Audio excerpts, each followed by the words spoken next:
साथियों नमस्कार, मैं हूं नीरज पटेल और आप देख रहे हैं नेशन जनमत। मोदी जी के बनारस में योगी जी के स्वजाति गिरोहबंद गुंडों ने एक पत्रकार अमित मौर्य जो अचूक संघर्ष नाम से समाचार पत्र निकालते हैं, उनको नाजुक भावनाएं आहत करने के नाम पर घर से निकाल करके बुरी तरीके से पीटा, भद्दी भद्दी गालियां दी, मारते हुए थाने तक ले गए। थाना शिवपुर के एसएचओ रवि शंकर ने 1 मिनट की देरी नहीं की। जो पत्रकार पिटा, जिसको गालियां दी गई, जिसके साथ अभद्रता की गई, उसी के खिलाफ मामला दर्ज करके उसको जेल भेज दिया।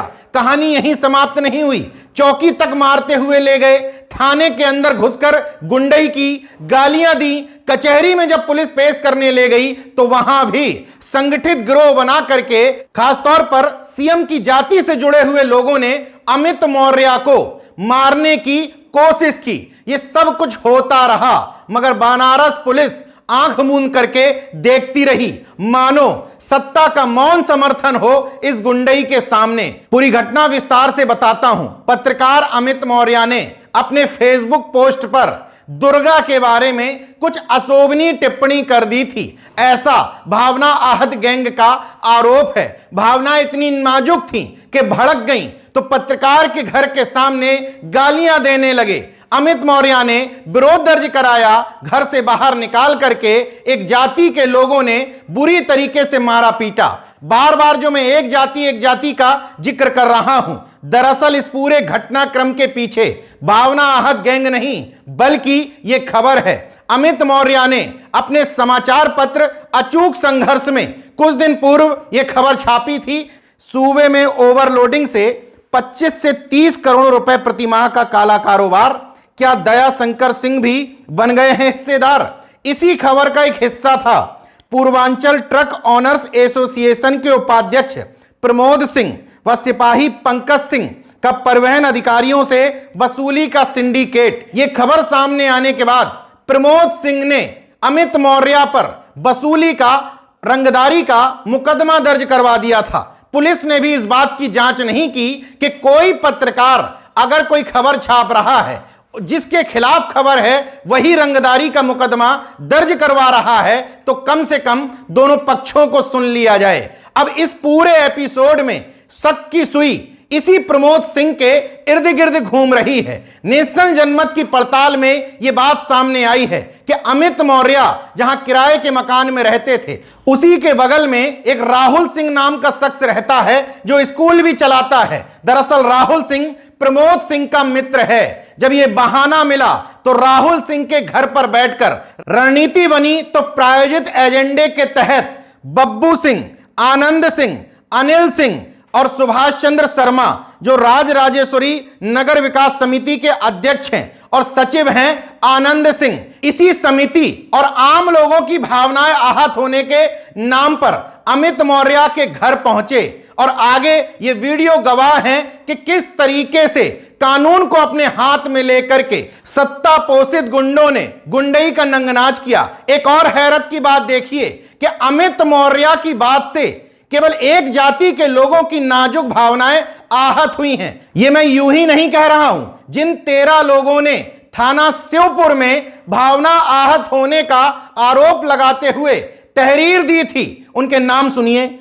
संतोष सिंह, प्रगति सिंह, वीरेंद्र सिंह, अनुराग सिंह, रविंद्र कुमार सिंह, अनिल कुमार सिंह, मनोज सिंह, आलोक सिंह, विनय सिंह, पवन कुमार सिंह, आनंद सिंह, अमित सिंह गुड्डू, अभिषेक सिंह रुंकू, महज एक नाम ललित श्रीवास्तव। क्या यह संभव है? एक खास जाति से जुड़े हुए लोग जो पूर्वांचल ट्रक एसोसिएशन के उपाध्यक्ष प्रमोद सिंह से भी कहीं ना कहीं जुड़ाव रखते थे, उन्हीं की नाजुक भावनाएं आहत हुई हो। यह सब कुछ एक षड्यंत्र और लिखी लिखाई स्क्रिप्ट के तहत अंजाम दिया गया, जिसमें शासन प्रशासन ने मौन रह करके, मूक रह करके पूरा सहयोग दिया। इतने में भी बात समझ में ना आई हो तो 2 आश्चर्यजनक संयोग और बता देता हूं। जिस समय अमित मौर्य को पीटा जा रहा था तो पीछे से गाली देने की आवाज जिस शख्स की आ रही है, उसका नाम है पवन सिंह, जो प्रमोद सिंह का अभिन्न मित्र है। इसके अलावा जो शख्स हिंदूवादी चोला ओढ़ करके सबसे पहले अपने गुर्गों के साथ थाने पहुंचता है, उसके बाद कचहरी पहुंचता है अमित मौर्य को पीटने के लिए। उसका नाम भी है अनुराग सिंह। अब सोचिए इस घटनाक्रम में कितने संयोग हैं कि महज एक जाति के लोग जो एक शख्स से जुड़े हुए हैं, उन्हीं लोगों की नाजुक भावनाएं आहत होती हैं। दूसरी बात, मान लीजिए नाजुक भावनाएं आहत हो भी गई, तो क्या उत्तर प्रदेश के तथाकथित राम राज्य में यह छूट मिल गई है कि अगर किसी की नाजुक भावनाएं किसी बात पर आहत होती हैं तो वो उस शख्स के घर जाकर के उसको पीट सकता है, भद्दी भद्दी गालियां दे सकता है, यानी कि पुलिस प्रशासन का कोई रोल नहीं, आपस में ही निपट लो। लेकिन जरा ठहरिए, यह छूट एक पक्ष के लोगों को ही मिली है। अब भावना आहत गैंग और बनारस पुलिस से एक सवाल, गुंडई करने वाले जातिवादी गिरोह का आरोप है कि मां दुर्गा के खिलाफ टिप्पणी से उनकी नाजुक भावनाएं आहत हो गईं।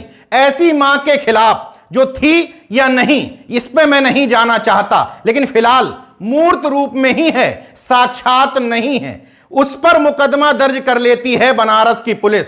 लेकिन अमित मौर्य की मां साक्षात हैं, 85 साल की हैं, उनको भद्दी भद्दी मां बहन की गालियां देने वालों पर एफआईआर दर्ज क्यों नहीं की गई? अमित मौर्य की गलती थी, उस पर मुकदमा आपने दर्ज किया, लेकिन सामने वाले खुलेआम गुंडई कर रहे हैं, उनके खिलाफ मुकदमा कब दर्ज करोगे हजूर? पता है नहीं करोगे, क्योंकि असली मामला जाति वर्चस्व, ओवरलोडिंग, वसूली और भ्रष्टाचार से जुड़ा है। देखते रहिए नेशन जनमत, जागरूक और सजग बने रहिए। जय विज्ञान, जय संविधान, जय लोकतंत्र। धन्यवाद।